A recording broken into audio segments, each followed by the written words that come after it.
श्री कृष्ण के महती कृपा से गोविंद के ही वांगमय स्वरूप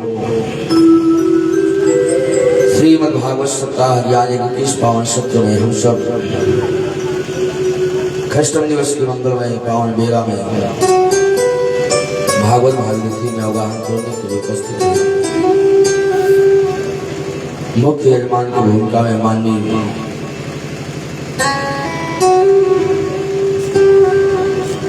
श्री रमाशंकर पांडे जी सपत्नीक परिवार इस भागवत भागीरथी में विगत दिनों से अवगाहन कर रहे हैं, जिनके माध्यम से इस क्षेत्र को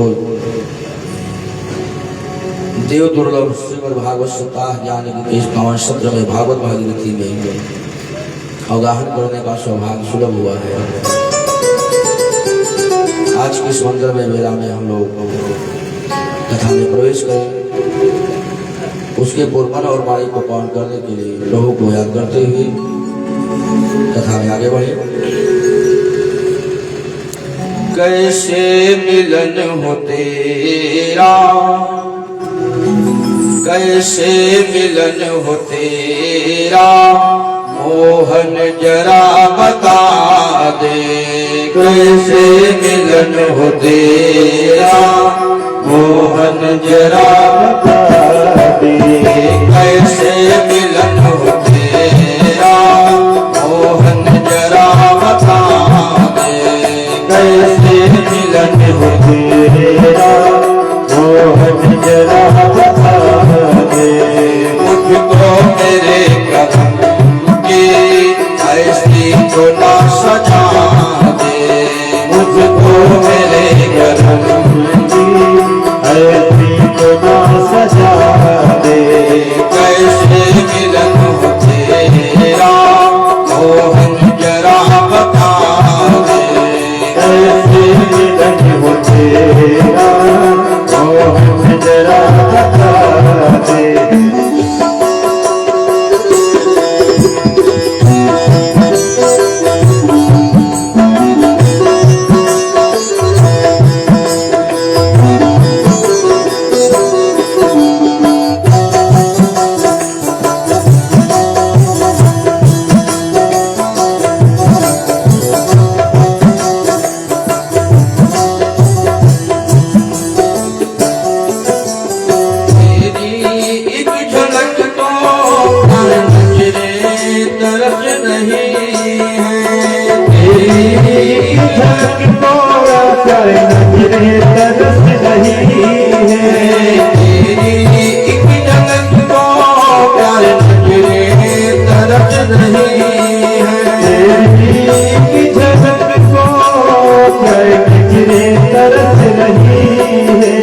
सावन की बदरी जैसी कब से बरस नहीं है।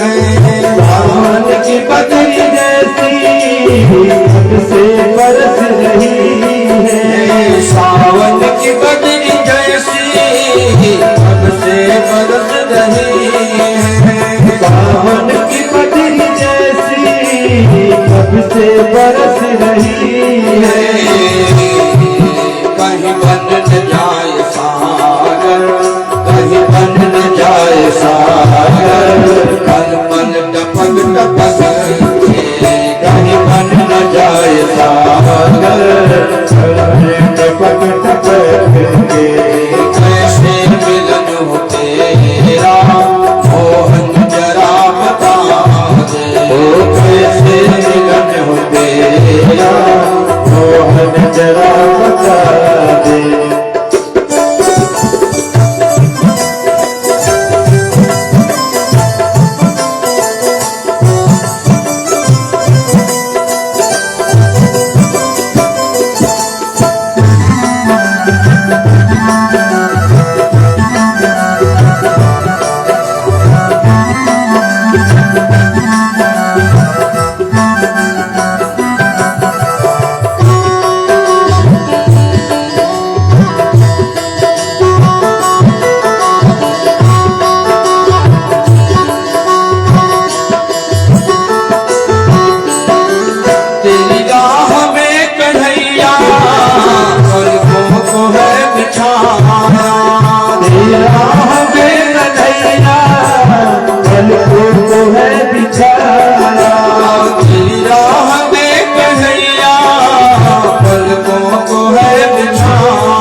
के कैसे मिलन हो तेरा मोहन जरा बता दे।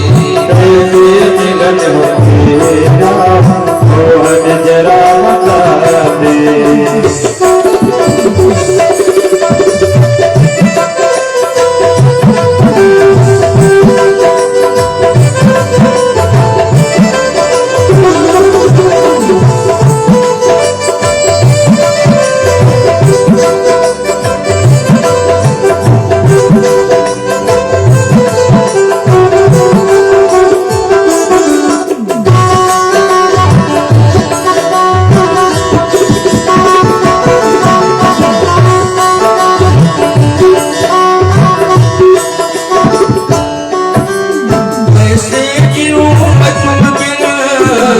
कौन है सहारा कैसे जीऊं मैं मेरा सहारा कैसे जीऊं मैं मेरा कौन है सहारा कैसे जीऊं मैं मेरा कौन है सहारा। देवी को जीना तुम नहीं गवारा देवी को जीना तुम नहीं गवारा देवी को जीना तुम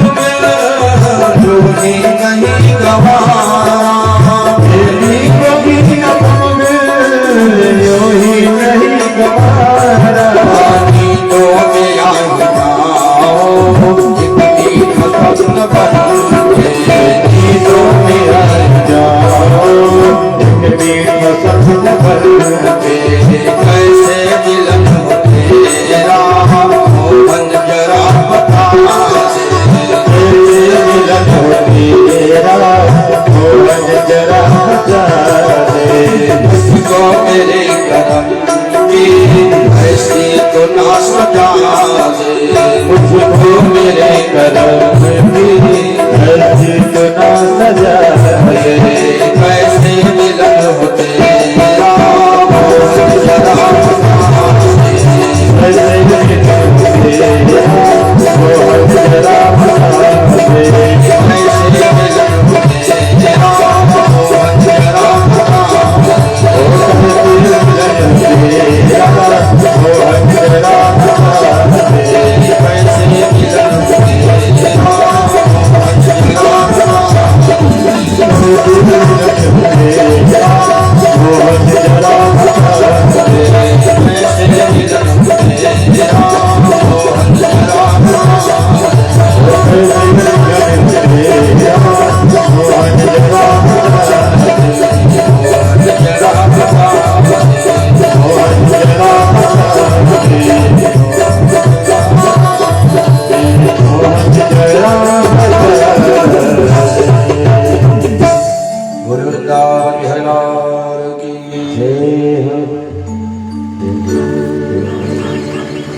भक्त यही कहता है कि गोविंद हमने तो उपाय करके देख लिए बहुत साधना करी लेकिन अभी तक तेरा मिलन नहीं हुआ। ऐसा कोई उपाय हो ऐसा कोई माध्यम हो जिससे तुम्हारा दर्शन हो सके जिससे ये जीवन कृतार्थ हो जाए। क्योंकि अपने कर्मों से तो ये जीव बंधा हुआ है कर्म के बंधन में बंधा हुआ है। लाख उपाय करता है फिर भी जाने अनजाने कुछ न कुछ अपराध होते ही रहते हैं। लेकिन अगर आपकी कृपा दृष्टि हो जाए तो जीव कर्म के बंधन से मुक्त हो जाता है। क्योंकि पता है कि परमात्मा कृपा साध्य है परमात्मा साधन साध्य नहीं है। इसलिए भगवान कहते हैं कि जो तू आवे एक पग तो मैं धाऊं पग 60। महापुरुषों ने बड़ी प्यारी बात कही। जैसे हम छत पर जाते हैं तो उसी सीढ़ी से जाते भी हैं और उसी सीढ़ी से नीचे आते भी हैं। जाने वाले के लिए थोड़ा कठिनाई होती है, चढ़ना पड़ता है, और उतरने वाला सहजता से उतर जाता है। तो महापुरुषों ने कहा कि जीव को क्या करना है, जीव को याद रूपी सीढ़ी से ऊपर चढ़ना है। जब जीव याद रूपी सीढ़ी से ऊपर चढ़ता है तो परमात्मा दया रूपी सीढ़ी से नीचे उतर करके थाम लेता है। अक्षर वही है, याद और दया। हमारे लिए वही सीढ़ी याद रूपी सीढ़ी है। हम उसको याद करेंगे तब वो हमें दया करेगा। इसलिए महापुरुषों ने कहा कि पहले उसको याद करके तो देखो। हम लोग सोचते हमारा एक काम हो जाए फिर भगवान का भजन करें, एक काम हो जाए फिर भगवान को याद करें। तो परमात्मा भी कहता है कि भाई काम तो तुम्हें भली प्रकार से पता होगा कि पहले काम करने वाला पहले काम करता है कि पहले पेमेंट मिलती है। पहले नौकरी की जाती है कि पहले तनख्वाह मिलती है। तो नियम तो यही है कि पहले आप काम करते हैं उसके बाद आपको पेमेंट मिलती है। लेकिन जीव भी बड़ा बुद्धिमान है, इसने कहा कि प्रभु कहीं कहीं एडवांस भी मिल जाता है। अगर बहुत समस्या ज्यादा हो तो आदमी कह देता है कि भाई हमारे सामने समस्या है, अभी हमको दे दो, फिर उसके बाद हम काम कर देंगे आपका। तो कहीं कहीं एडवांस मिल जाता है। तो भगवान यही कहते हैं कि मानव के शरीर को हमने तुम्हें एडवांस में ही दिया है, इसके लिए क्या किया है तुमने? कि कब हो कि करी करुणा नर देहि, देत ईश बिनु हेतु सनेहि। भगवान कहते हैं कि मैंने ये मानव का तन तुम्हें एडवांस में दिया है, अब काम करो, मुझको याद करो, और उसके बाद अगर तुम्हारा कोई काम टूटता है तब मुझे बताओ। एक बात याद रखना, सत्य परेशान हो सकता है लेकिन सत्य कभी पराजित नहीं होता है। धर्म के मार्ग पर जो भी कदम बढ़ाया उनको थोड़ा कष्ट जरूर मिला है, क्योंकि कहा गया है कि सबके सेवक धर्म कठोरा। प्रभु की सेवा हो, गुरु की सेवा हो, बड़े बुजुर्गों की सेवा हो, समाज की सेवा हो, तो सेवा का कार्य बड़ा कठिन है। ये कोई सहज रास्ता नहीं है, बड़ा कठिन है।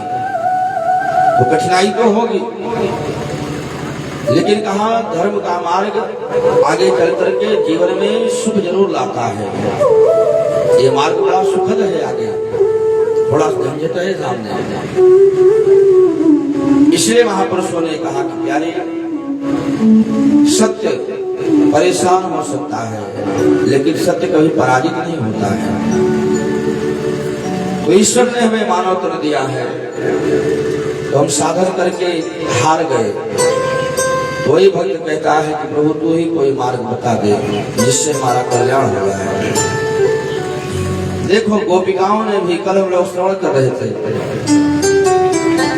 जो गोपिकाएं जिसके साथ मेरे गोविंद ने 6 महीने तक 6 महीने की एक रात्रि हो गई और मेरे गोविंद ने महारास किया गोपियों के साथ। एक गोपिकाएं भी साधन करके कई कल्पों तक साधना करके सूत्र रूपा साधन सिद्धा कृपा सिद्धा गोलोकवासिनी अरण्यवासिनी कई कल्पों तक साधना करके इन्होंने देख लिया, और साधना करने के बाद भी वो रस की प्राप्ति नहीं हो पाई। तो परमात्मा ने इनके ऊपर जब कृपा करी, उस रस का अधिकारी गोविंद ने बनाया। जिस सुख को हम जगह जगह ढूंढ रहे हैं और चाहते हैं तो हमें वो प्राप्त नहीं होता है। महापुरुषों ने कहा कि संसार में सुख की स्थिति ऐसे दिखती है, कहा जैसे गर्मी के महीने में सड़कों पर जल दिखता है, जिसे मृग मरीचिका कहते हैं। सड़कों पर दिखता है कि जल है, लेकिन उस समय जब पहुंचते हैं तो जल की एक बूंद भी नहीं होती, दिखता है लेकिन होता नहीं। वैसे संसार की स्थिति है कि संसार में सुख दिखता तो है लेकिन होता नहीं है। सुख कहाँ है? घातात भगति अनुपम सुख मूला। सुख की मूल माने जड़। सुख की जड़ क्या है? कहा भगवान की भक्ति है और भी भगवत कृपा से ही संभव है। यह सर आवत तक कठिनाई, राम कृपा बिन आवर जाई।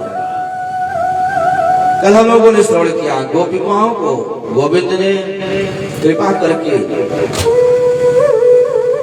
जो उनको रस चाहिए, और रस कोई और नहीं है, मेरे गोविंद को ही चाहते हैं। रसो वैसा मेरे गोविंद, आत्मा और परमात्मा के मिलन को ही महारास कहा गया है। आत्मा और परमात्मा का मिलन ही महारास है। विशुद्ध भाव से जब यह आत्मा परमात्मा से मिलती है तो उसी का नाम है महारास। क्योंकि श्रीमद् भागवत ग्रंथ ऐसा है जो परमहंसों की संहिता है। इसको समझ सकता है तो कोई परमहंस ही समझ सकता है। इसीलिए तो व्यास जी के पास इतने शिष्य थे और व्यास जी ने कहा कि इसको उसी को पढ़ाएं जो इसका अधिकारी हो। तो परमहंसों ने परमहंस से सुखदेव जी आ रहा है अपना बेटा, क्योंकि जो इसके भाव को समझ सके। आज उस महाराज का रस पाने के लिए बाबा भी हैं और बाबा तो गोपी बन गए, गोपेश्वर बने हुए आज भी बाबा उस वृंदावन में विराजमान है। और एक स्थान ऐसा है जहाँ पर बाबा लहंगा फैया पहन करके भोलेनाथ अंदर मंदिर में बैठे हुए हैं और मैया पार्वती हाथ जोड़े बाहर खड़ी है। बाबा से मानो प्रार्थना कर रहे हैं भगवती कि बाबा अब तो कैलाश चलो। तो बाबा कहते हैं कि देवी जो रस मुझको इस वृंदावन में मिल रहा है वो रस कहीं नहीं है।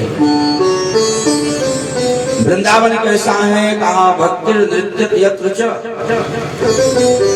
जहाँ पर हमेशा भक्ति नृत्य करती रहती है वो भूमि है वृंदावन। इसे छोड़ करके नहीं जाऊंगा। तो बाबा बाहर नहीं आ रहे हैं मंदिर से, मैया पार्वती मंदिर के अंदर नहीं जा रही। पार्वती सोच रही कि बाबा तो यहाँ भोला से भोली हो गए और कहीं हम पार्वती से हमारा रूप न बदल जाए, इसलिए डर के मारे बाहर से हाथ जोड़े खड़ी हुई। और बाबा गोपेश्वर रूप में आज भी विराजमान है वृंदावन। गोविंद ने शंखचूड़ और सुदर्शन आदि का भी उद्धार किया। धीरे धीरे कन्हैया 11 वर्ष 56 दिन के हो गए। एक दिन कंस का दरबार लगा हुआ है, नारद जी पहुंच गए। जैसे नारद जी गए कंस ने बड़ा सम्मान किया। देखिए नारद से संत हैं जो सर्वत्र आते जाते रहते हैं, इनकी गति को कोई रोक नहीं सका। त्रिकाल सर्वज्ञ तुम गति सर्वत्र तुम्हारा, इनकी गति सर्वत्र है। ये देवलोक में भी जाते हैं, असुरों के पास भी जाते हैं, ऋषियों महर्षियों मानवों के पास भी जाते हैं, क्योंकि 48 मिनट से ज्यादा कहीं रुकते नहीं बाबा, कमी इस बात की। तो आज कंस के पास पहुंच गए, कंस ने बड़ा सम्मान किया। आइए आइए देवर्षि नारद, कैसे आए? नारद जी ने कहा कि कंस जो आज तक तुम पता नहीं लगा पाए वो पता लगा करके मैं आया हूं। क्या पता लगा के आए हो? जब तुमने उस कन्या को मारना चाहा, तुम्हारे हाथ से कन्या छोड़ करके चली गई आकाश मार्ग से, और उसने जाते जाते बता दिया तुमको कि तुम्हें मारने वाला जन्म ले चुका है, और तब से आज तक तुम उसका पता लगा रहे हो कि वो कौन है। मैं पता लगा के आया। कौन है? यशोदाया सुतां कन्यां देवक्या कृष्णमेव च रामं च रोहिणे पुत्रं वसुदेवेन बिभ्यता। देखिए, जब वसुदेव के हाथ से कन्या को लेकर के कंस ने पटका और कन्या अष्टभुजा रूप धारण करके सावधान करते हुए जब चली गई, विंध्याचल में आकर के निवास किया उन्होंने, तो कंस ने वसुदेव और देवकी से बड़ी प्रार्थना करी कि मुझे आज पता चला कि देवता भी झूठ बोलते हैं। इन्होंने कहा था कि तुम्हारा काल पैदा होगा। इन देवताओं की बात को मैंने मान करके आप दोनों को कारागार में डाल दिया। बड़ी अनय विनय करके कारागार से उसने मुक्त कर दिया था। लेकिन जैसे ही नारद जी ने कहा कि तुम्हारे साथ वसुदेव और देवकी ने बड़ा धोखा किया, कंस ने कहा कैसा धोखा? कहा जो नंद के भवन में जो पल रहा है, यशोदा का बेटा बना हुआ है, वो यशोदा का बेटा नहीं है। और जिस कन्या को तुम देवकी की बेटी समझ करके मार रहे थे, वो देवकी की बेटी नहीं है। तो यशोदाया सुतां कन्या, जो कन्या थी वो कन्या यशोदा जी की थी। अच्छा, और जो यशोदा जी का बेटा बना बैठा है, देवक्या कृष्णमेव च, वो देवकी का बेटा है। यही नहीं, रामं च रोहिणी पुत्रं वसुदेवेन बिभ्यता, जो बलराम बन करके रह रहा है वो भी वसुदेव का ही बेटा है। ये तुम्हारे साथ बड़ा धोखा हुआ। अब एक बात करो, 11 वर्ष 56 दिन का हो गया है, और तुम कुछ उपाय करो, उसको मारते क्यों नहीं हो? नारद जी ने जब कहा तो कंस ने कहा कि महाराज मैंने प्रयास तो बहुत किया, लेकिन जो गए जिसको हमने भेजा मारने के लिए उसको तो नहीं मार पाए, खुद ही मर गए। न पूतना लौटी, न शक्तासुर लौटा, न तृणावर्त लौटा। बड़े बड़े दैत्य गए, अघासुर, बकासुर, बड़े बड़े सुर गए, लेकिन उसने सबको ठिकाने लगा दिया। तो करूं तो क्या करूं मैं? सारा उपाय तो फेल हो गया। जो जाते हैं तो लौट के नहीं जाते हैं। अब मेरे पास तो ऐसा कोई अब रह नहीं गया है कि जिसको मैं भेज सकूं वहां पर।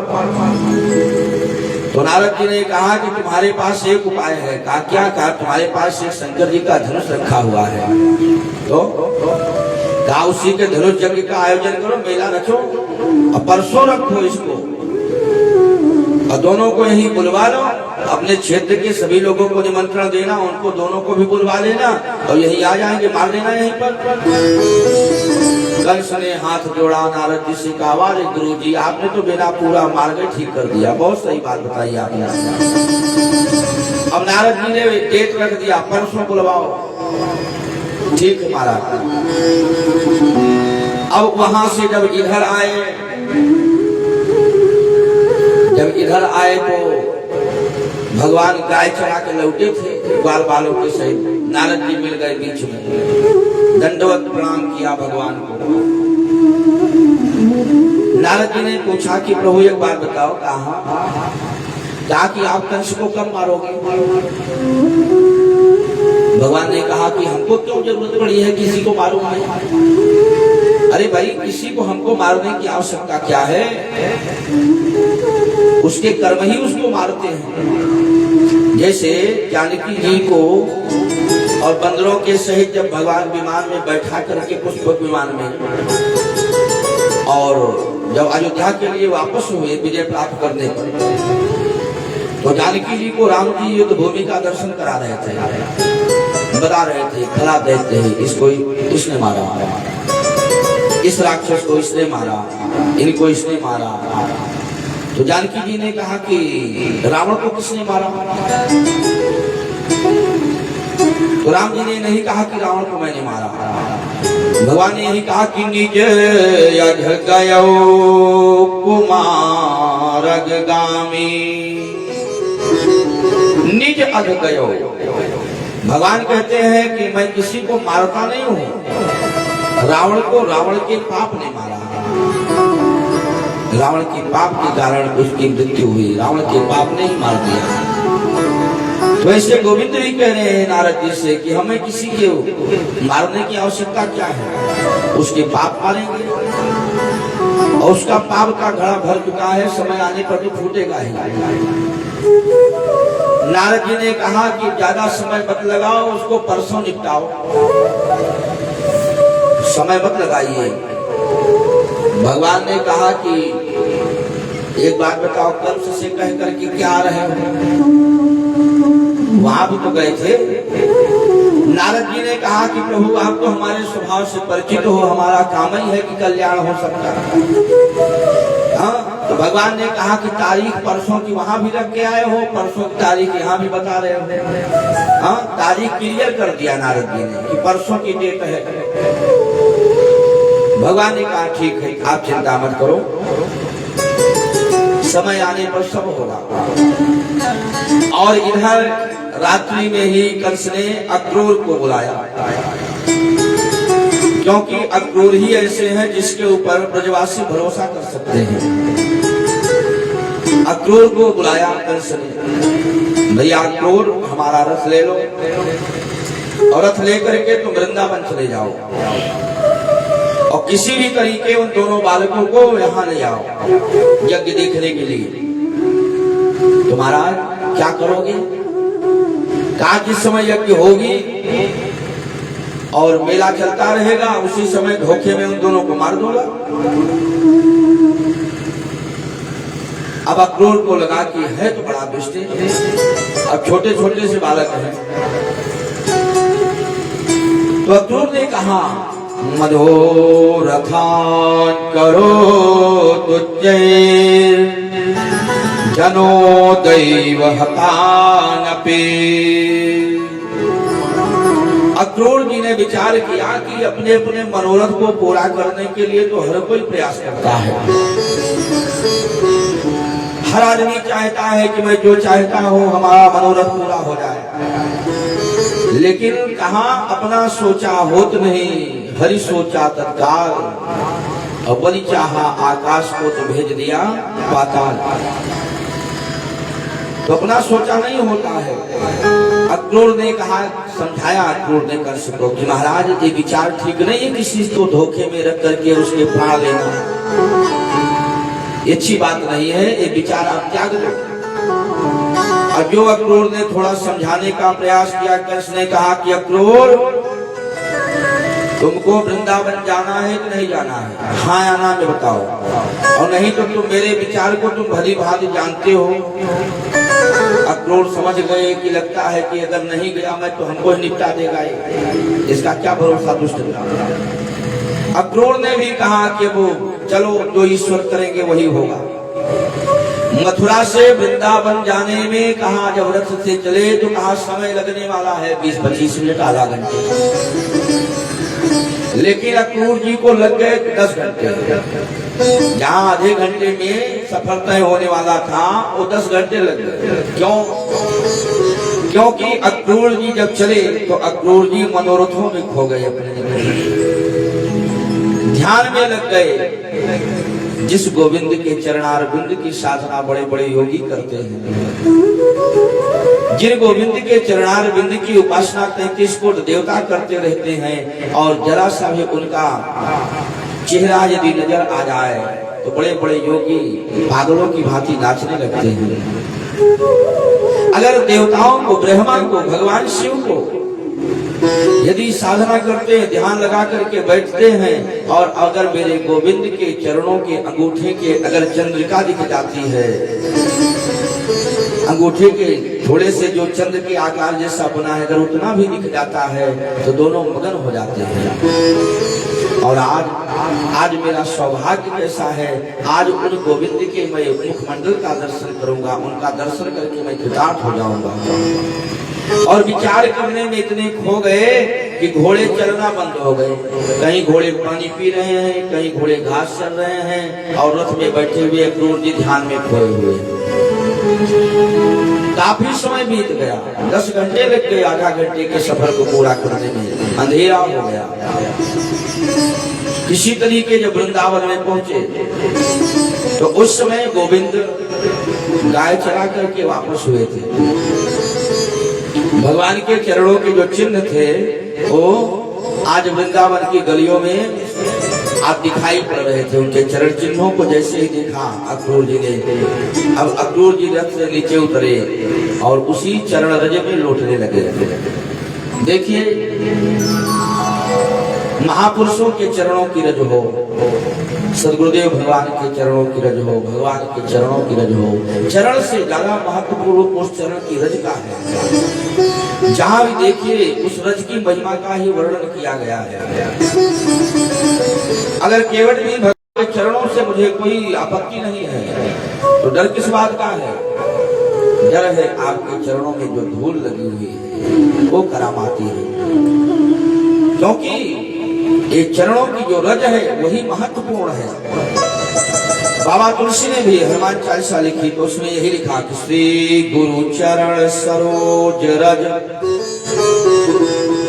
चरण की महिमा कौन कर सकता है? उसके जो लगी हुई धूल है उसका ही वर्णन कोई नहीं कर सकता।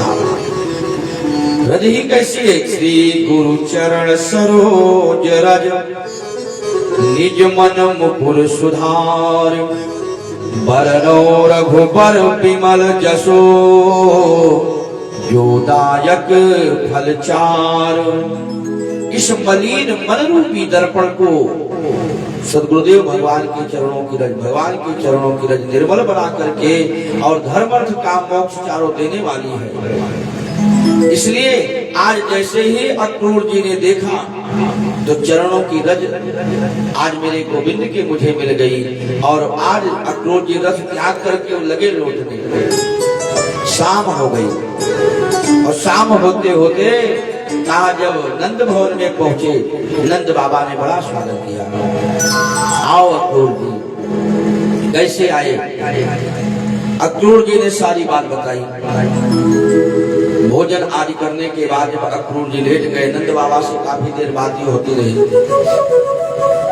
काफी समय हो गया तो बलराम कृष्ण दोनों आए। नंद बाबा से कहा कि बाबा थोड़ा तुम आराम कर लो, चाचा जी की सेवा हमको करने दो। अब दोनों भाई एक एक पैर पकड़ करके दबा रहे हैं अक्रूर जी के, पूछ रहे चाचा जी कैसे आए। अक्रूर ने कहा कि प्रभु तुम्हें तो सब पता है, इस मथुरा रूपी शरीर में कहा कंस रूपी फोड़ा हो गया है, और अब उसका जो दर्द है असहनीय हो गया है मथुरा वासियों के लिए। अब ऐसे रोग का इलाज होना बहुत जरूरी हो गया है, इसलिए डॉक्टर लेने आया है। यही आप समझ लो, अब आपकी आवश्यकता है। भगवान ने कहा कि चाचा जी बात तो ठीक है, लेकिन एक बात सुनो, यह बात किसी से बताना मत, ब्रजवासियों से। कंस का जो प्रयोजन है वो मेरे मारने का उपक्रम करने के लिए ही तो ये सारे उपाय किया, उसने यज्ञ का आयोजन किया। लेकिन एक बात हमारे बाबा को मत बताना, हमारे ब्रजवासियों को मत बताना, नहीं तो कोई जाएगा नहीं, मुझे जाने नहीं देंगे। इस बात को छुपा के रखना। अब जैसे ही ब्रजवासियों को पता चला, नंद बाबा ने कहा भैया कल भोजराज कंस के नगर मथुरा में बहुत बड़ा मेला लगने वाला है, और जिसको जिसको मेला देखने को हो वो सगरे तैयार है जाओ। अब सारे ब्रजवासी कन्हैया के जो मंडली के थे वो सब तैयार हो गए। अब ये बात जब पूरे ब्रजमंडल में फैल गई तो गोपिकाओं को पता चला कि कन्हैया को लेने के लिए मथुरा से अक्रूर रथ लेकर के आया है। गोपियों ने कहा कि अरे इसका नाम अक्रूर किसने रख दिया? इसका नाम अक्रूर है लेकिन ये बड़ा क्रूर है। गोपिकाएं परेशान। गोपिकाओं ने कहा कि इस अक्रूर को देखो, आज मुझसे मेरे प्राण प्रीतम को अलग करने के लिए आया हुआ है। आज गोपिकाएं नंद भवन के सामने आकर के इकट्ठा हो गई और एक गोपी कहती है, अहो विधाता स्तवन क्वचित दया। एक गोपी विधाता को, ब्रह्मा जी को दोष दे रही है। क्यों? संयोज्य मैत्या प्रणयेन देहिनः। वो गोपी कह रही है ये विधाता भी कितना दुष्ट है। अब कोई तो कह रही है कि एक अक्रूर नहीं है, एक क्रूर है जो हमारे प्राण प्रीतम को लेने के लिए आया है। कोई कहती है ये विधाता ही गड़बड़ है। अरे ये विधाता कम नहीं है, ये कभी मिलाता है, संयोग बनाता है, मिलाता है और उसके बाद कहा बिछोह करा देता है। ये विधाता भी ठीक नहीं है। कोई अक्रूर को दोष देती है, कोई कंस को दोष देती है, कोई विधाता को दोष देती है। आज गोपिकाओं ने कहा कि कुछ भी हो, ये अक्रूर लेकर के जाने के लिए तैयार है ना, कोई बात नहीं। अरे जब रास्ता मिलेगा तब तो जाएंगे। गोपियों ने कहा कि हम रास्ते को रोक करके खड़ी हो जाएंगी, कभी जाने नहीं देंगे अपने प्राण प्रीतम को। क्योंकि गोपिकाओं की स्थिति ऐसी है कि गोपिकाओं को यदि पलक भी झपकती है तो पलक का झपकना भी गोविंद के दर्शन में उनको असहनीय हो जाता है। आज सवेरा हुआ, कन्हैया ने कहा बाबा तुम जितने भी बाल बाल हैं इनको आप लेकर के बैलगाड़ी से चलो, हम चाचा जी के साथ में रथ में बैठ करके आ रहे हैं, आप चलो। नंद बाबा ने कहा कि बेटा समय से आ जाना, देर मत करना। ठीक है बाबा तुम चलो। नंद बाबा ब्रजवासियों को लेकर के बैलगाड़ियों में कहा सबको चले गए। और जब सवेरा हुआ अक्रूर जी रथ तैयार किए और रथ में दोनों भैया को बैठाए और जैसे ही बैठा करके जब बाहर निकले तो देखा तो गोपिकाएं पूरे मार्ग में लेटी हुई हैं। आज मथुरा की ओर जो जाने वाला मार्ग है उस मार्ग पर गोपिकाएं लेटी हुई हैं। अब रथ जाए तो जाए कैसे? गोपियों ने कहा कि हम किसी भी तरीके से इधर से तुम्हें पार नहीं होने देंगे। भगवान ने कहा कि अरे गोपिकाओं कुछ समय की बात है, ज्यादा समय नहीं लगेगा। अरे मेला देखने की बात है, मेला देख करके वापस आ जाएंगे। गोपियों ने कहा कि नहीं कन्हैया, एक क्षण भी यदि आप दूर हो जाते हो तो हमारी स्थिति ऐसे होती है, कहा जैसे मछली जल से बाहर निकाल दी जाए तो वो छूट जाती है, जैसे मणिधर सर्प की मणि छिन जाए तो मणिधर सर्प छटपटाता है, वैसे हम गोपिकाओं की दशा हो जाती है। अगर आप चले जाओगे तो हमारी स्थिति क्या होगी? किसी भी तरीके से हम आपको तो अपने से दूर नहीं होने देंगे। गोपियों ने आज गोविंद से कहा अरे नयनन में भर लूंगी, गोविंद इस नेत्रों में बिठा करके और नेत्रों के पलकों को मैं बंद कर लूंगी और तुम्हें किसी भी प्रकार से अपने से दूर नहीं होने दूंगी। अरे नयनन में भर लूंगी, कन्हैया तुम्हें जाने न दूंगी। नयन में भर लूंगी, कन्हैया तुम्हें जाने न दूंगी। नयन में भर लूंगी, कन्हैया तुम्हें जाने न दूंगी। नयन में भर लूंगी, कन्हैया तुम्हें जाने न दूंगी। जाने न दूंगी कान्हा, जाने न दूंगी, जाने न दूंगी कान्हा, जाने न दूंगी। जाने न दूंगी कान्हा, जाने न दूंगी, जाने न दूंगी कान्हा, जाने न दूंगी। नयन में भर लूंगी, कन्हैया तुम्हें जाने न दूंगी। नयन में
नगर धन होगी कन्या कोई जाने जोगी नैनन में भर होगी कन्हैया को जाने न होगी नैनन में भर होगी कन्या कोई जाने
भक्ति के पशु कर दूंगी कन्हैया को जाने दूंगी भक्ति के पशु कर दूंगी कन्हैया को जाने दूंगी भक्ति के पशु कर दूंगी कन्हैया को जाने दूंगी भक्ति के पशु कर दूंगी कन्हैया को जाने दूंगी जाने न दूंगी श्याम जाने न दूंगी जाने दूंगी श्याम जाने दूंगी जाने न दूंगी श्याम जाने न दूंगी जाने दूंगी श्याम जाने दूंगी लगन लगन भरे होले कन्हैया को जाने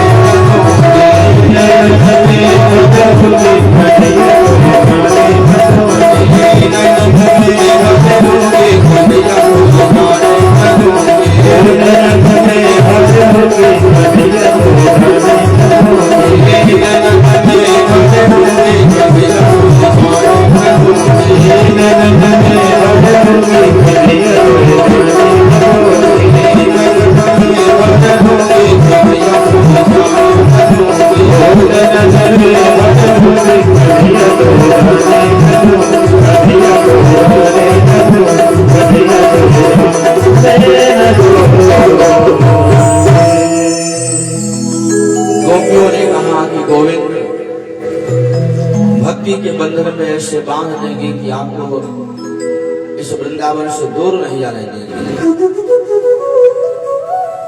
भगवान ने राधिका जी को बुलाया,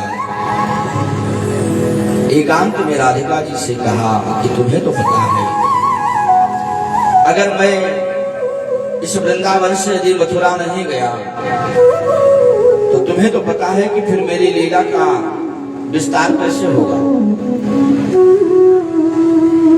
इस धरती का भार कैसे हटेगा। अगर मैं इस वृंदावन में ही रह गया तो मेरे अवतार का जो उद्देश्य है वो उद्देश्य कैसे पूरा होगा। गोपिकाओं के सहित भगवान ने राधिका को भी आज समझाया कि आज जा रहे हैं, कल पहुंचेंगे, मेला देखेंगे और परसों वापस आ जाएंगे। आज परसों कह करके गोपिकाओं को समझाया। श्री सुखदेव जी कहते हैं कि परीक्षित परसों का वादा किया गौरी गोविंद ने, और परसों का जब वादा किया तो गोपिकाओं ने कहा ठीक है गोविंद जाओ, लेकिन परसों वापस आ जाना। परीक्षित परसों क्या वर्षों बीत गए, गोविंद आए नहीं, लेकिन आज परसों का भरोसा दे करके गोविंद निकले। अक्रूर जी रथ पर बिठा करके जैसे ही लेकर के चले, एवं ब्रुवाणा विहरातुराभृशम्, गोपिकाएं उस मथुरा की ओर ताक रही हैं टकटकी लगा करके, जिस रास्ते से आज गोविंद को अक्रूर जी रथ में बिठा कर ले जा रहे हैं। विरह में व्यथित हैं।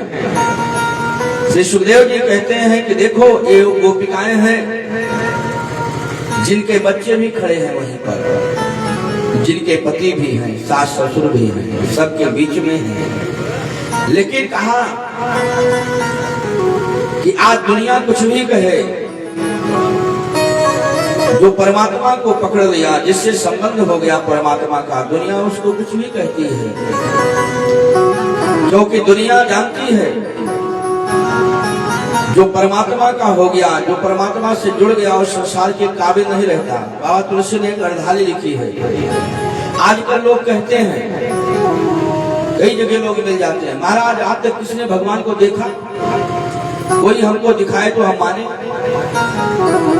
ये सब कपोल कल्पित बातें हैं, किसी ने देखा नहीं, कोई तो बताता जिसने देखा होता।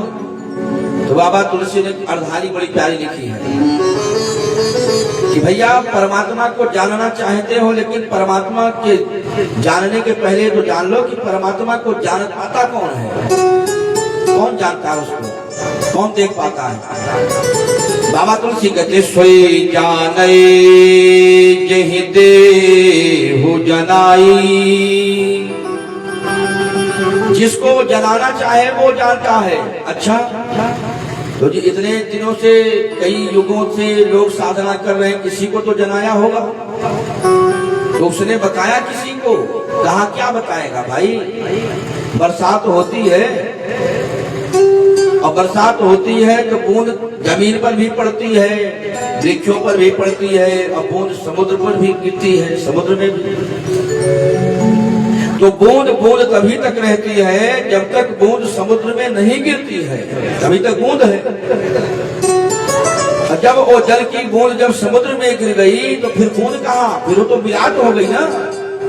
उस बूंद को ढूंढो समुद्र में, वो तो समुद्र में मिलते ही कहा उसका भी रूप विराट हो गया, वो समुद्र हो गई, बूंद नहीं रही। बूंद तभी तक थी जब तक समुद्र के जल से वो दूर थी। तो बाबा तुलसी ने कहा कि सोई जाने जहि देहु जनाई, और जो जान गया तो जानत तुम ही होई जाई। जो जान गया परमात्मा को, परमात्मा का हो गया, उसको समय कहाँ है तुमको आके बताए हो कि परमात्मा कैसा है।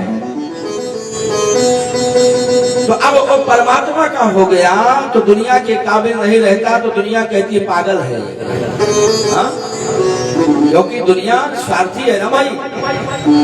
और जब दुनिया के काम का नहीं रह जाता तो भगवान का हो गया तो दुनिया के काम का कहाँ रह गया? तो दुनिया क्या कहती है? कहती है पागल है। और किसी ने बड़ी प्यारी बात कही है कि जो भगवान का हो गया तो उसको दुनिया क्या कहती है? कोई दीवाना कहता है, कोई पागल समझता है। कोई दीवाना कहता है, कोई पागल समझता है। मगर धरती की बेचैनी को बस बादल समझता है। मगर धरती की बेचैनी को बस बादल समझता है। तू मुझसे दूर है कितना, मैं तुझसे दूर हूँ कितना। तू मुझसे दूर है कितना, मैं तुझसे दूर हूँ कितना। ये तेरा दिल समझता है या मेरा दिल समझता है। ये तेरा दिल समझता है या मेरा दिल समझता है। मोहब्बत है सांसों की एक पावन कहानी है। मोहब्बत है सांसों की एक पावन कहानी है। कभी राधा दीवानी थी, कभी मीरा दीवानी है। कभी राधा दीवानी थी, कभी मीरा दीवानी है। हमारी आंख से टपके जिन्हें कहते हैं वे आंसू। हमारी आंख से टपके जिन्हें कहते हैं वे आंसू। जो तुम समझो तो मोती हैं, जो ना समझो तो पानी है, जो तुम समझो तो मोती है, जो ना समझो तो पानी है। कौन जान सकता है मोहन से दिल क्यों लगाया है, या मैं जानूं या वो जाने, मैंने क्या खोया क्या पाया है, ये मैं जानूं या वो जाने। श्री सुखदेव जी कहते हैं कि पूरा परिवार है, लेकिन गोविंद का रथ जब तक दिख रहा है तो गोपिकाएं टकटकी लगा करके उसी रास्ते की ओर देख रही हैं। और एवं ब्रुवाणा विरहा पुराभृशं ब्रज स्त्रियः कृष्ण विषक्कमानसा। गोपिकाएं आज रो रही हैं जोर जोर से विरह में गोविंद के। और कैसे रो रही? विसिज्य लज्जाम। परिवार के लोग हैं, पति है, बेटे हैं, सास ससुर हैं। अगर किसी पराये पुरुष के लिए अगर कोई रोए परिवार के लोगों के सामने तो छुप करके रोता है कि अगर परपुरुष के लिए हम रोए तो लोग क्या कहेंगे, परिवार के लोग क्या कहेंगे, पति क्या कहेगा। लेकिन आज गोपिकाएं रो रही हैं, पति भी है, बेटा भी है, सास ससुर भी है, रो रही है। किसके लिए? कहा गोविंद के लिए। और कैसे रो रही है? कहा रुरुदुहु अस्म स्वस्वरम।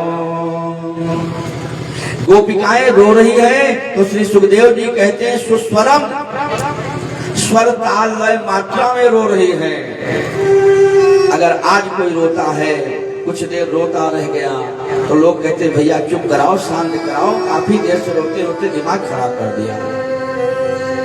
हमारा रोना, क्योंकि हम संसार के लिए रोते हैं।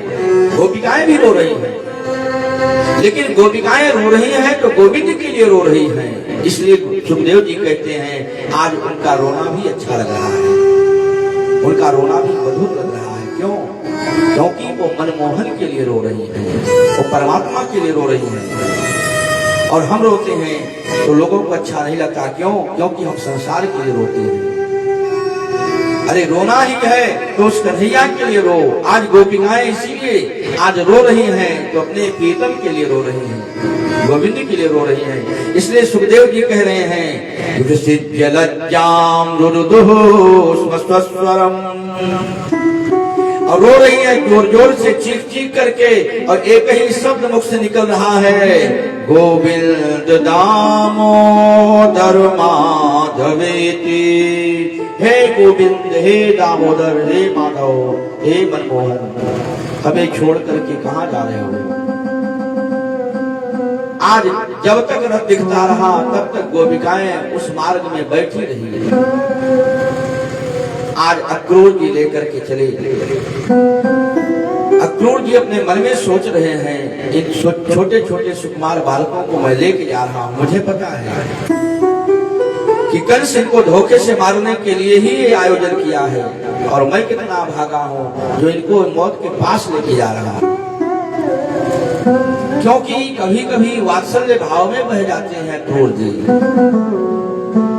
जब वात्सल्य भाव जगता है तो अक्रूर जी को लगता है कि मैं कितना बड़ा अपराधी हूँ, मुझसे कैसा अपराध होने जा रहा है। इन सुकुमार बालकों को, जिसकी अवस्था अभी छोटी सी है, इनको मृत्यु के मुंह में लेके जा रहा हूँ। तो भगवान ने प्रेरणा करी कि अक्रूर जी के अंदर जो अज्ञानता छाई है वो अज्ञानता दूर हो जाएगा। अक्रूर जी जैसे ही जमुना जी के तट पर पहुंचा, अक्रूर जी ने कहा कि लाला अगर नेक से कहो तो मैं थोड़ा जमुना जी में स्नान कर लो। ठीक है चाचा जी, स्नान कर लो। अब दोनों भाई रथ में बैठे हैं। अक्रूर जी जैसे गए, हाथ पैर धुला, और धुलने के बाद जैसे जमुना जी में डुबकी लगाई, वैसे भगवान ने अपनी छवि का दर्शन करा दिया दोनों भाइयों ने। अब जो डुबकी लगा के अक्रूर जी जल में जैसे नीचे गए तो देख रहे हैं सहस्त्र शीर्षम देवम सहस्त्र खड़मौलिनम नीलांबरम विश्वेतम श्रृंगै श्वेतम इव स्थितम। दाऊद दादा को देखा तो आज कैसे हैं काकन पर नीलांबर है, कन्हैया पहनते हैं पीतांबर और दाऊ पहनते हैं नीलांबर। और आज बलराम कैसे नजर आ रहे हैं? सहस्त्र शीर्षम देवम सहस्त्र फणमौलिनम। जो सहस्त्र शीर्ष जग कारण सोई अवतरे भूमि भयतार। शेषावतार ही है जो आज दाऊ दादा के रूप में आए हैं और आज उनके 1000 फणों के ऊपर मणियां दमक रही हैं। उस शेषावतार का स्वरूप जैसे ही उन्होंने जल के अंदर देखा और कन्हैया को देखा तो तयोत्संगे घन श्यामा, दाऊ दादा के साथ में तयोत्संगे घन श्यामा पीत कौशेयवाससं पुरुषं चतुर्भुजं शांतं पद्मपत्रारुणे क्षणम्। शंख चक्र गदा पद्म धारण किए हुए पीतांबर तन पर लहरा रहा है। उस रूप में उन्होंने गोविंद को देखा। जैसे दोनों भाइयों के इस रूप में दर्शन हुए सो अक्रूर जी झट से जल से बाहर निकले। बाहर इन दोनों को तो छोड़ के रथ पे आया था, अरे दोनों का दर्शन इस रूप में मुझे जल के अंदर। और जैसे अपने नेत्रों को खोल करके देखा तो दोनों भैया बैठे बातें कर रहे हैं रथ पर। फिर अक्रूर जी ने डुबकी लगाई। अक्रूर जी ने कई बार डुबकी लगाई। जब जब उन्होंने डुबकी लगाई तो दोनों का दर्शन जल के भीतर हो रहा है, इधर रथ पे बैठे बात कर रहे हैं। बड़े व्याकुल होकर के अक्रूर जी बाहर निकले हाथ जोड़े हुए। और आज जब बड़े व्याकुल दशा में अक्रूर जी को देखा तो कन्हैया ने पूछ लिया, चाचा जी कछु है गयो? अक्रूर जी ने कहा कि गोविंद, मेरे ऊपर जो अज्ञानता का पहरा था वो अज्ञानता का पहरा हट गया मेरे ऊपर से। अब हम आपको पहचान गए। जो मेरे अंदर भय था वो भय मेरा दूर हो गया। और हाथ जोड़ करके रथ के सामने दोनों भाइयों के सामने अक्रूर जी स्तुति करने लगे हाथ जोड़ करके। नमस्ते वासुदेवाय नमः संकर्षणाय च प्रद्युम्नाय निरोधाय सात्वतां पतये नमः। नमस्ते वासुदेवाय सर्वभूतक्षयाय च ऋषिकेश नमस्तुभ्यं प्रपन्नं पाहि मां प्रभो। आज 20 श्लोकों में दोनों भाइयों की स्तुति किया और अंत में अक्रूर जी कहा दंडवत लेट गए, पाहि मां पाहि मां पाहि मां। लाला ने उठाया, कन्हैया ने, अरे चाचा जी क्या कर रहे हो, उठो। इतनी देर से तुम स्नान कर रहे हो और स्नान के बाद निकले हो तो हाथ जोड़ करके स्तुति कर रहे हो और वहां बाबा कब के पहुंच गए हैं। अभी पूछने लगेंगे कि लाला इतनी देर काहे को कर दी। एक बात याद रखना, मैं तो सीधे सीधे बोल दूंगा कि चाचा जी नहाने में देर कर दी, या तो जल्दी से रथ ले लो और चलो। अक्रूर जी आज रथ को लेकर के आए और रथ को ला करके खड़ा किया और इधर कानंद के पास दोनों भाइयों को ले जाकर के छोड़ा। अब जब देखा तो पूरा मथुरा नगरी सजी हुई है। तो जब थोड़ा दिन रह गया तो कन्हैया ने कहा कि बाबा अगर तुम कहो तो थोड़ा मथुरा नगरी घूम लो। नंद बाबा ने कहा लाला एक बात याद रखना, ये अपनो वृंदावन नहीं है बेटा, ये राजा कंस की नगरी है। मथुरा बहुत बड़ा शहर है, इसमें पता नहीं चलेगा, रास्ते बहुत हैं, भटक जाओगे। इसलिए मेरी बात मानो बेटा, कल सुबह मेरे साथ चलना, मेला देख लेना। अब जो कहा कि मेरे साथ चलना मेला देखना, तो कन्हैया का चेहरा उदास हो गया। मई बाबा, अरे मेला देखने का आनंद तो अपने मेल वालों के साथ आता है, और तुम्हारे साथ तुम 60 साल के बुढ़े, और तुम्हारे साथ मेला में क्या देखूंगा मैं। इसलिए कहा ने कहो तो मेला देख आओ। बाबा ने कहा ना लाला, मैं तो आपको अकेले जाने नहीं दूंगा मैं। और जो इतना कहा तो बलराम ने कहा कि बाबा अगर कहो तो मैं दिखाया हूं, समय से ले जाऊंगा, दिखा करके कन्हैया को मेला में दिखा के वापस आ जाऊंगा। देखो गजब की बात है। यही दोनों त्रेता में भी थे, यही दोनों द्वापर में भी थे। त्रेता में शेषावतार लक्ष्मण जी छोटे थे और भगवान बड़े थे, राम के रूप में थे, और शेष जी लक्ष्मण के रूप में थे। तो उस समय कहा राम जी को नगर देखना था, राम जी को मिथिला नगरी घूमनी थी, लेकिन राम जी कैसे कह दें विश्वामित्र जी से कि हमें गुरु जी ससुराल घूमने की इच्छा है, कहो तो घूम आए। तो उन्होंने क्या किया, कहा लक्ष्मण जी के हृदय में प्रेरणा दे दिया।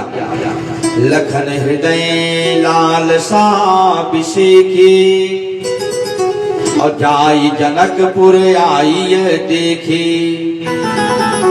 लक्ष्मण जी के हृदय में भगवान ने प्रेरणा किया, क्योंकि उर प्रेरक रघुवंश विभूषण।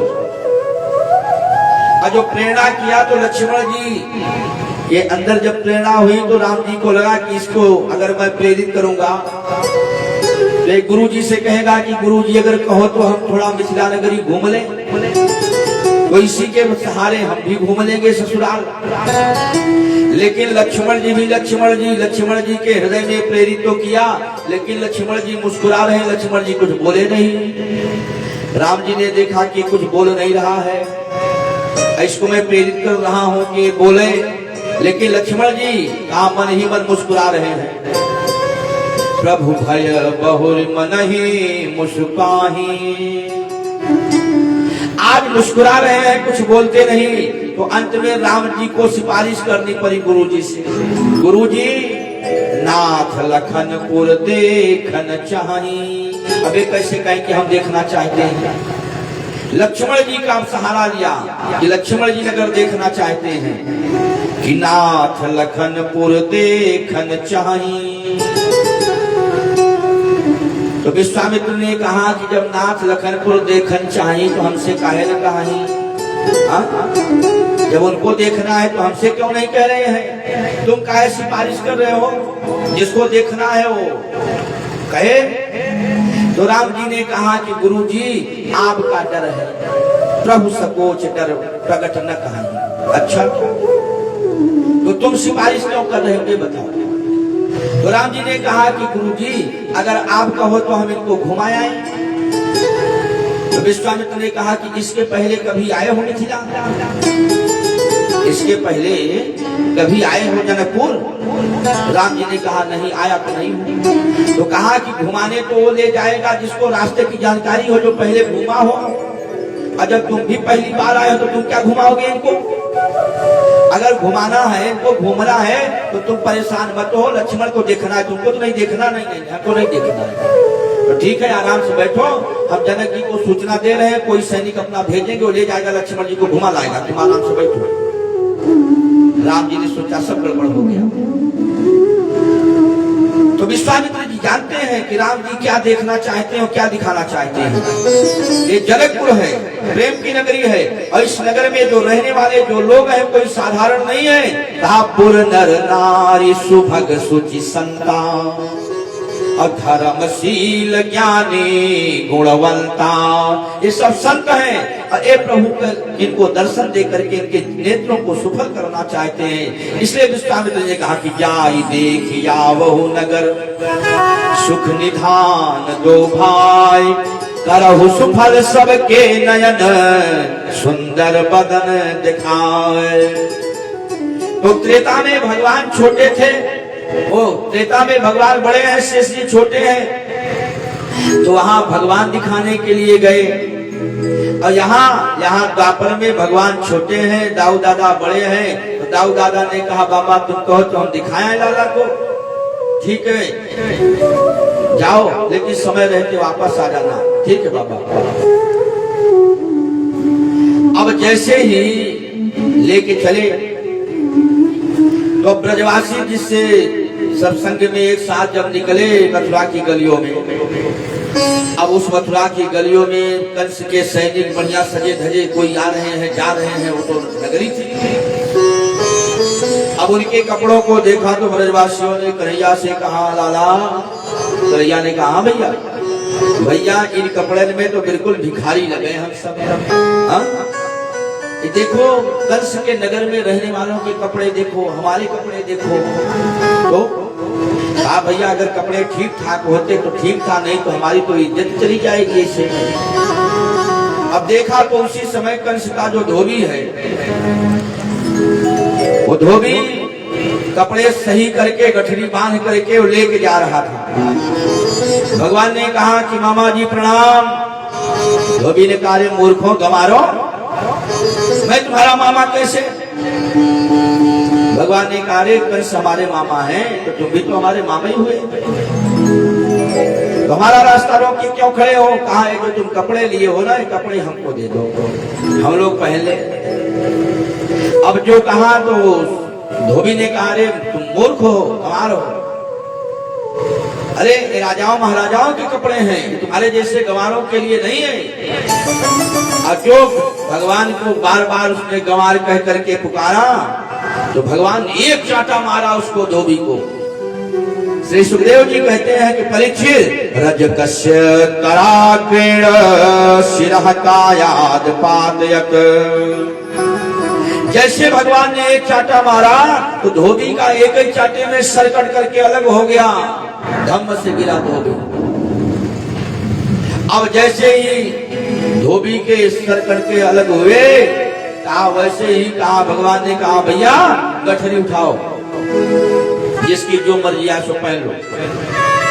अब जो ब्रजवासियों ने गठरी खोली तो उसमें चारों ओर मुष्टिकाज बड़े बड़े पहलवानों के कपड़े हुए, सब 11 साल 9 साल 10 साल 8 साल वाले। अब जो बड़े बड़े कपड़े पहन लिया और पहन करके जब मथुरा की गलियों में जब चले ब्रजवासी, तो अब एक ने पीछे देखा, कहा भैया कन्हैया, कहा भैया देख पीछे से देख तो। कहा क्या हुआ? कहा भैया बिना झाड़ू के रास्ता साफ हो रहा है, अब इतने बड़े बड़े कपड़े हैं लटकते जा रहे हैं, अब पीछे सफा हो रहा है रास्ता। भैया ये तो पीछे से रास्ता साफ होता जा रहा है, ऐसे कपड़े मिले हैं। भगवान ने कहा एक काम करो, थोड़ा नेक उसको पकड़ के उठा लो। और जो पकड़ करके उठाया तो ब्रजवासियों ने कहा तो पक्के भिखमंगे लगे, अब तो ऐसे लग रहा है जैसे हैंगर में टंगे हुए। तो इतने में देखा एक दर्जी दुकान खोल के बैठा था। भगवान गए, भगवान ने कहा मामा जी। अब वो कुछ न बोला, वो जानता है कि अभी धोबी ने मना किया था तो कहाँ गया, अगर मैंने भी मना कर दिया तो मेरी भी स्थिति ऐसे ही होगी। भगवान ने कहा ये सारे कपड़े ठीक ठाक कर दो, उसने बिल्कुल फिट कर दिया कपड़े। अब कपड़े पहन करके ब्रजवासियों के सेठ गोविंद निकले। ब्रजवासियों ने कहा कि सब तो ठीक है लाला, एक कमी रह गई। कहा क्या? कहा अगर हम ब्रजवासियों के मस्तक में चंदन न लगे तो भैया शोभा नहीं बनती है, क्योंकि चंदन जो है मस्तक पर रहता है तो कई काम करता है। चंदनम महत्वम पवित्रम पापनाशनम आपदाम हरते नित्यम लक्ष्मी तिष्ठत् सर्वदा। तो मस्तक खाली है, कहीं से नेक चंदन मिल जाता तो हम ब्रजवासियों की शोभा बन जाती। तो देखा तो उसी समय कुब्जा चंदन घिस करके और पात्र में लेकर के कंस के लिए जा रही थी। कुब्जा 3 जगह से टेढ़ी है। अब जैसे ही कुब्जा को चंदन लेकर के जाते हुए देखा तो भगवान ने आवाज दिया, अरे ओ सुंदरी। जो भगवान ने कहा अरे ओ सुंदरी, तो उसने नजर उठा करके देखा, क्योंकि 3 जगह से टेढ़ी थी। आज भगवान को देखा तो भगवान से उसने कहा कि क्या कह रहे हो आप? कहा मैंने यही तो कहा, अरे ओ सुंदरी। आज उसकी आंखों में आंसू आ गए। उसने कहा कि गोविंद मुझे देख रहे हो, मैं 3 जगह से टेढ़ी हूं, और मेरे इस रूप को देख करके कौन ऐसा है जो मेरा उपहास नहीं करता है? कोई कुछ कहता है, कोई कुछ कहता है। लेकिन ये दुनिया मेरा उपहास करती रही, लेकिन इस दुनिया के उपहास की ओर आज तक मैंने कभी ध्यान नहीं दिया। ये दुनिया है, कुछ तो लोग कहेंगे, लोगों का काम है कहना। मैं जानती थी कि दुनिया मेरा उपहास करे तो करे, लेकिन मेरा प्रभु, मेरा स्वामी, मेरा मालिक, वो तो मेरी हंसी नहीं उड़ाएगा। लेकिन आज गोविंद आप भी मेरा मजाक उड़ा रहे हो। आप मुझे सुंदरी कह करके आप मुझको पुकार रहे हो, जबकि मैं 3 जगह से टेढ़ी हूं। भगवान ने कहा कि तुम्हें तो पता है कि मैं झूठ नहीं बोलता हूं, हाँ, इसीलिए तो नाम है सच्चिदानंद सत्यनारायण। मैं कभी झूठ नहीं बोलता। तुम सुंदरी हो। कुब्जा ने कहा कि प्रभु क्यों मजाक कर रहे हो। भगवान ने कहा कि देखो कुब्जा, ये जो संसार है, जो जगत है, ये जगत बाहर की सुंदरता देखता है, हाँ? ये बाहर के सौंदर्य को देख करके ये उसके अधीन हो जाता है, उसकी आसक्ति बढ़ जाती है। लेकिन भगवान कहते हैं कि मैं बाहर की सुंदरता नहीं देखता हूं, मैं अंदर की सुंदरता देखता हूं। अरे बाहर को रूप धारण करके शूर्पणखा भी सुंदर बन करके राम जी के पास आई थी। रुचिर रूप धरी प्रभु पहुंच गई। वो यही सोच रही थी कि एक बार भगवान हमको सुंदरी कह दे, एक बार मेरी ओर देख ले। लेकिन एक बार भी भगवान ने शूर्पणखा को सुंदरी नहीं कहा, जो बंधन करके आई थी। लेकिन जो माता शबरी, जिसके शरीर जर्जर हैं, चमड़े लटक रहे हैं, शरीर पर झुर्रियां पड़ी हैं, ऐसे कहा वयोवृद्ध शबरी को भगवान ने सुंदरी कहा। कि कहा रघुपति सुनु भामिनी बाता। भामिनी माने सुंदरी। तो कहा कि शूर्पणखा जो सुंदर बन करके आई थी, उसको सुंदरी नहीं कहा, और जो एकदम वृद्ध है शबरी, जिसके चमड़े लटक रहे हैं, उसको राम जी ने सुंदरी कहा। तो कहा क्यों? कहा कि भगवान बाहर की सुंदरता नहीं देखते, भगवान अंदर की सुंदरता देखते हैं। इसीलिए भगवान को बाहर जामी नहीं कहा गया, सो तुम जानो अंतर्यामी कहा गया है। अंतर्यामी। शबरी भले ऊपर से कुरूप है, चमड़े लटक रहे हैं, लेकिन कहा उसके अंदर भगवान ने यही कहा कि जिससे हमारा इस जीव का संबंध जुड़ता है, 10 चीजें शबरी ये संसार के लोग जानते हैं, संसार के लोग मानते हैं। जाति पात कुल धर्म बड़ाई धन बल गुण परिजन चतुराई, ये 10 चीजें संसार के लोग देखते हैं। लेकिन मैं मानव एक भगत करना था, और तुम्हारे अंदर नौधा भक्ति विद्यमान है, इसलिए तुम बाहर से नहीं अंदर से तुम सुंदर हो। क्यों? क्योंकि जो हमको चाहिए वो भरपूर तुम्हारे अंदर है। और शूर्पणखा ऊपर से सुंदर है और अंदर से खा शूर्पणखा रावण कही बहिनी। अंदर कैसे है? कहा दुष्ट हृदय दारुण जस अहिनी। तो इसलिए उसको सुंदरी नहीं कहा। तो भगवान ने कहा कि कुब्जा, ऊपर से तुम भले सुंदर नहीं हो, लेकिन अंदर से सुंदर हो। तुम्हारे अंदर मेरे प्रति जो सच्चा प्रेम है, जो मेरी भक्ति है, उसके लिए तुम सुंदर हो। क्या ये चंदन तुम मुझको थोड़ा सा दे सकती हो? कुब्जा ने कहा कि प्रभु, मैं तो हमेशा जब इस चंदन को तैयार करती हूँ तो हमेशा आपका ही इंतजार करती हूँ कि कब मेरे गोविंद आएंगे, मेरे हाथों से चंदन को लेकर के अपने मस्तक पर लगाएंगे और मेरा जीवन सार्थक हो जाएगा। आज पूरा चंदन का कटोरा भगवान को पकड़ा दिया। आज सारे ब्रजवासियों ने चंदन लगाया, और चंदन लगाने के बाद भगवान ने क्या किया? भगवान ने कुब्जा का हाथ पकड़ा,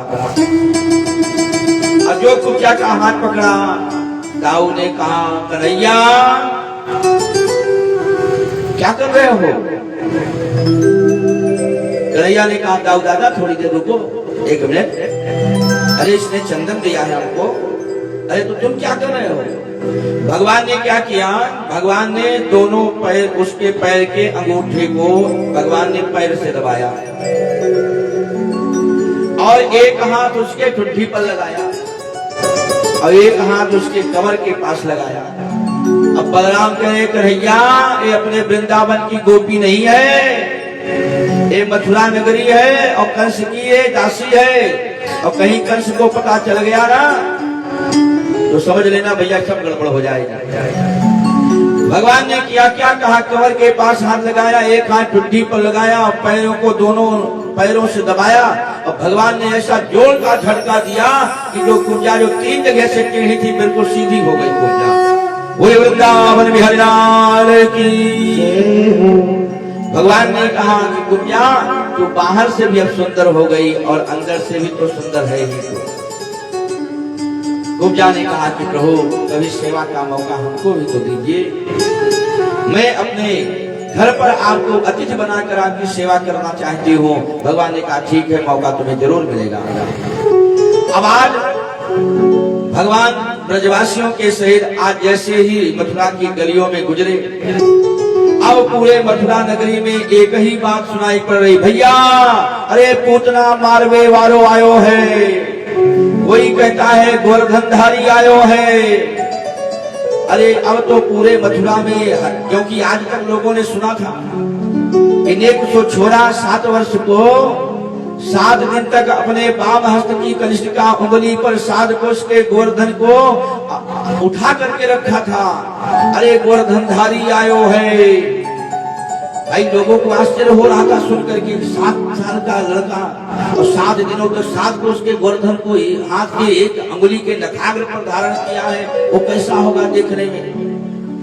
हजारों हाथियों के बल को धारण करने वाली पूतना को जिसने मारा, पूतना मारने वाला कौन होगा, कैसा होगा। अघासुर बकासुर बड़े बड़े दैत्य गए, उन सबको संहार दिया उसने, वो कैसा होगा देखने में। आज पूरे मथुरा के लोग कहा जैसे मिथिला नगरी में राम जी गए तो धाये धाम काम सब त्यागी मनोरंग निधि लूटन लागी, वैसे आज गोविंद को देखने के लिए पूरे मथुरा के लोग आज गलियों में इकट्ठा हो गए। भैया पूतना को मारने वाला कैसा है। आज जैसे देखा चारों तरफ